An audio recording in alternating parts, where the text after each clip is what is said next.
As you can see, the trucks are running at Hibbing Taconite.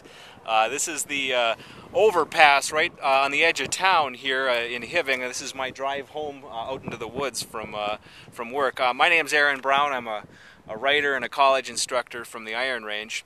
And we're coming off one of the worst years in our economies we've seen since 1982, which was one of the worst years you can imagine around here, and indeed the area really hasn't recovered from it entirely. But at a point last year, all the taconite plants on the Iron Range, all 6 of them, were down for either for maintenance projects or because of the economy and the slow demand for steel. As of today, or this week, they're all back up again, making taconite pellets, which are shipped out east to be made into steel, really the cornerstone of the American steel industry. A lot of the ore comes from here in Minnesota.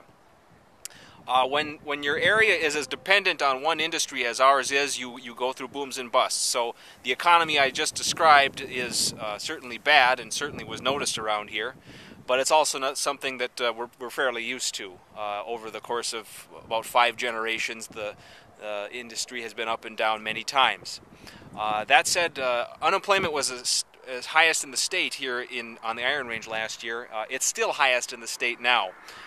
Well above state average, even though it is tracking downward with the mines going back to work. Brings back a fundamental problem we've got here, which is diversification, getting additional industry on top of our natural resource industry, most notably mining and wood products and of course tourism. It's one of the big challenges we face here on the Iron Range.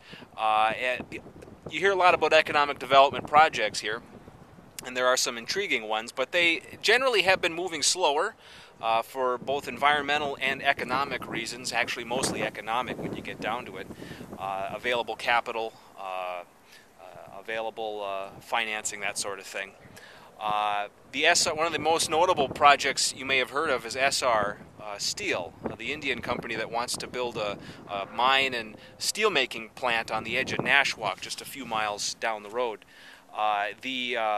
Many of the problems that have come up there have been a lack of capital available in the global economy.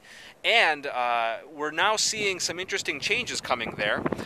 The plant, SR wants to make more taconite than originally said, but they're going to be shipping it out to their plant in Michigan across Lake Superior, and are going to be delayed on their steel mill by as much as 5 years.